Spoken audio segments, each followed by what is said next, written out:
আমরা যখন ৭১-এর বিজয় নিয়ে কথা বলি তখন গর্বে বুকটা ভরে ওঠে, কিন্তু সেই বিশাল ক্যানভাসের পাশেই একটা গভীর কালো অধ্যায়ও আছে।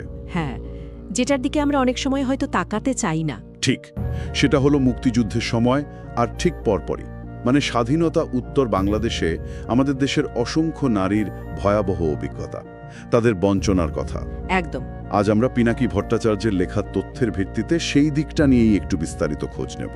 দেখুন, এটা খুব জরুরি একটা আলোচনা, কারণ মুক্তিযুদ্ধের গৌরবের আড়ালে এই কঠিন, এই নির্মম সত্যগুলোও কিন্তু চাপা পড়ে আছে। যেমন ধরুন, একদিকে সম্মাননা দেওয়া হলো, বীরাঙ্গনা বলা হলো। হ্যাঁ, রাষ্ট্র তাদের একটা অংশকে সম্মান দিল বটে, বীরাঙ্গনা, মুক্তিযুদ্ধের বীর নারী।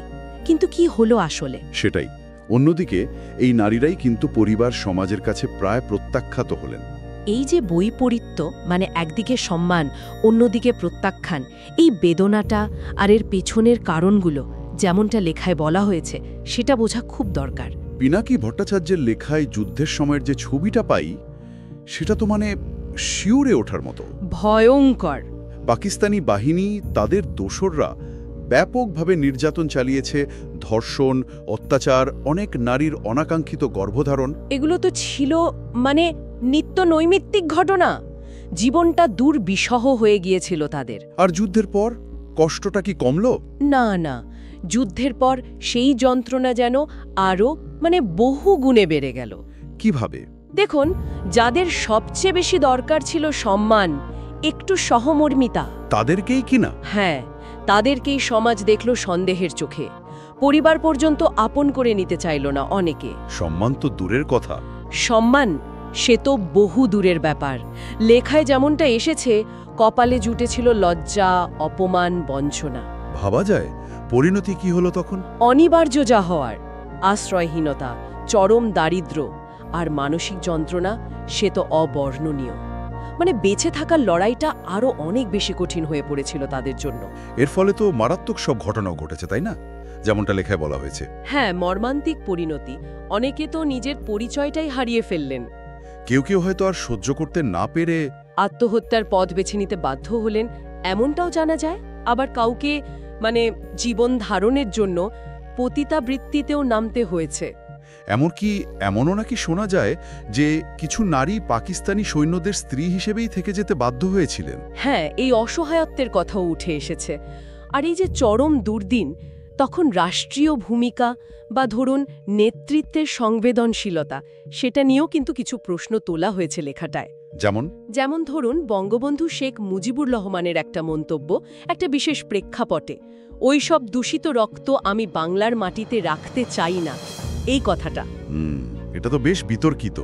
খুবই বিতর্কিত এবং অসংবেদনশীল হিসেবেই অনেকে দেখেন। এর পেছনের কারণ বা উদ্দেশ্য যাই হোক, লেখায় বলা হচ্ছে যে নির্যাতিত নারীদের জন্য এই ভাষাটা ছিল খুবই পীড়াদায়ক। আর পুনর্বাসনের যে চেষ্টাগুলো হয়েছিল, কিছু উদ্যোগ তো নেওয়া হয়েছিল, কিন্তু সূত্র বলছে সেগুলো ঠিকমতো এগোয়নি। নানা কারণে প্রায় বন্ধই হয়ে গিয়েছিল একটা পর্যায়ে। আচ্ছা, এই যে রাষ্ট্রীয় ব্যর্থতা বা উদাসীনতার কথা বলছেন, এর কি কোনো কংক্রিট উদাহরণ আছে লেখায়?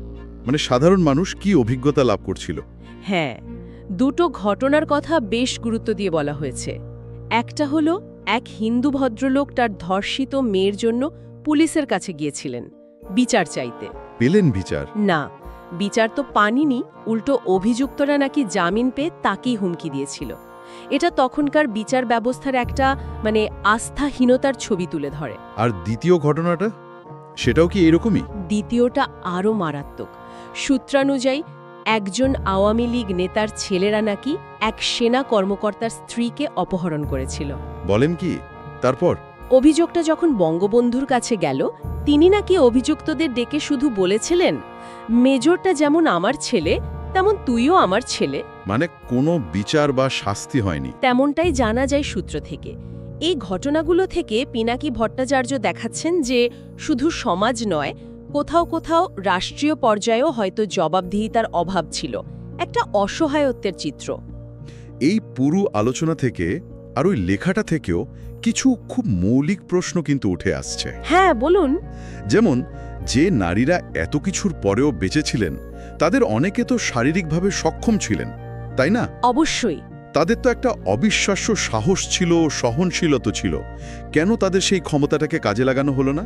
কেন সেনাবাহিনী, পুলিশ বা তখনকার বিডিআরের মতো সংস্থায় তাদের নেওয়া হলো না?